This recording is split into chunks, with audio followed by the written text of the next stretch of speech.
Imagine this scenario. You are a child. You've just passed your exams and you're beaming with pride. You go to your parents to show them your accomplishment. Instead of congratulating you, they look at your grades and find the one thing that went wrong. This was my reality growing up in a toxic family. My father would ignore every good thing I did and focus solely on my mistakes. This isn't a healthy way to motivate a child. It's a way to invalidate them. Over time, that dynamic carries into adulthood. I found myself doing things just to seek the validation I never received, rather than pursuing what I actually wanted. I sacrificed my own interests, hoping that if I did what he wanted, I would finally be enough. I realize now that I was making decisions subconsciously. I felt that since whatever I did right wasn't validated, I should just do what he thought was right. That led me to a dead end. I was working on things that were not in line with my strengths, but I kept going on because I was chasing that validation. My father was a narcissist, and narcissists are always looking for supply. In my case, that supply was me following in his footsteps, me doing things that made him feel like someone who should be worshipped. My own interests took a back seat, while I pursued a life dedicated to validating him. It's a very interesting, yet painful, dynamic. For a narcissistic parent to get supply, they have to manipulate people into behaving in ways that provide it. My interests were invalidated so that he could feel validated. In these toxic family situations, you'll find that the more narcissistic tendencies they have, the more toxic the environment usually is. Often, the person being controlled doesn't even realize what is happening. After all, who manipulates their own family members just to boost their ego? Narcissists do. It's the kind of thing where you have to have experienced it personally to fully understand. When you sacrifice your own goals and dreams to seek validation from people who are intentionally withholding it, you end up on the wrong trajectory. The narcissist isn't motivated by your best interests. They are motivated by their own. Everything is done for them. If a narcissistic parent does not validate your achievements, understand they aren't doing it because your work isn't valuable. They are doing it because they want to control you. They want you to keep adjusting your truth to satisfy their interests. This is crucial to understand, because some victims may go low contact or no contact, but then find themselves doing things to prove their family wrong. The act of trying to prove them wrong is actually part of that toxic dynamic. You are still attached to them. You still feel you have to show them something. As someone who went no contact, I can tell you that is the wrong approach. The right approach is to realize these people only care about what serves them. Your personal success does not serve them unless they can take credit for it. Let's say the parent is a pilot, and you are a computer genius. He tells you that you need to be a pilot because it's a better career, and you sacrifice your talents to pursue it. Who is that benefiting? Are you living to make your parent happy, or for you to be happy?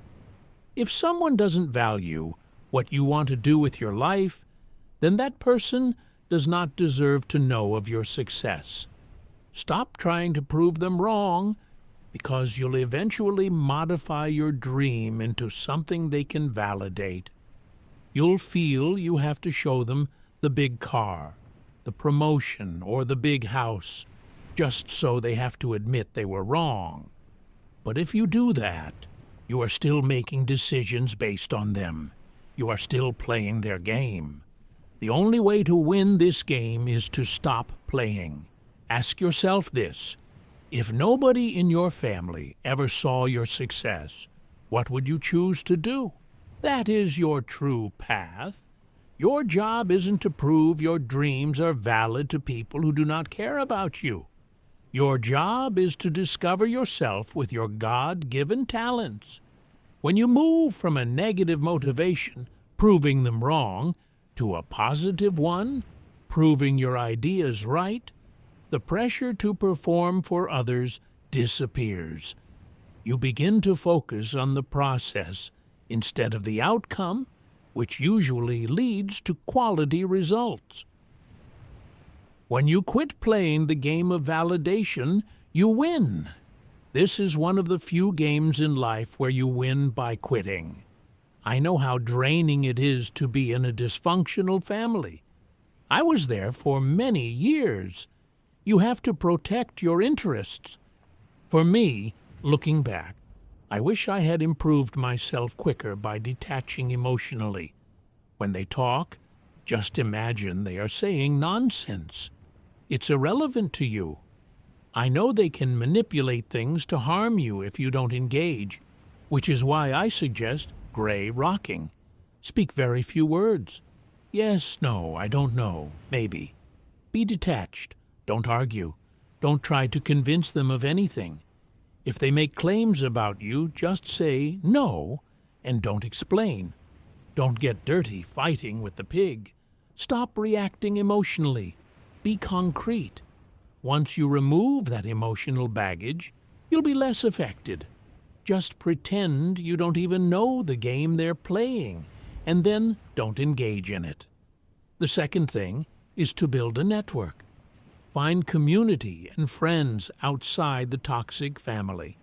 They want to isolate you. That is the whole purpose of the black sheep role. Don't let yourself stay isolated or depressed. Go out, explore, and be in positive spaces that help you build your dream. If things ever get physical or harmful, report it to the authorities. Don't suffer in silence. Confide in a close friend. They may not fully understand, but it's good to have someone who knows your side of the story. You need to speak up.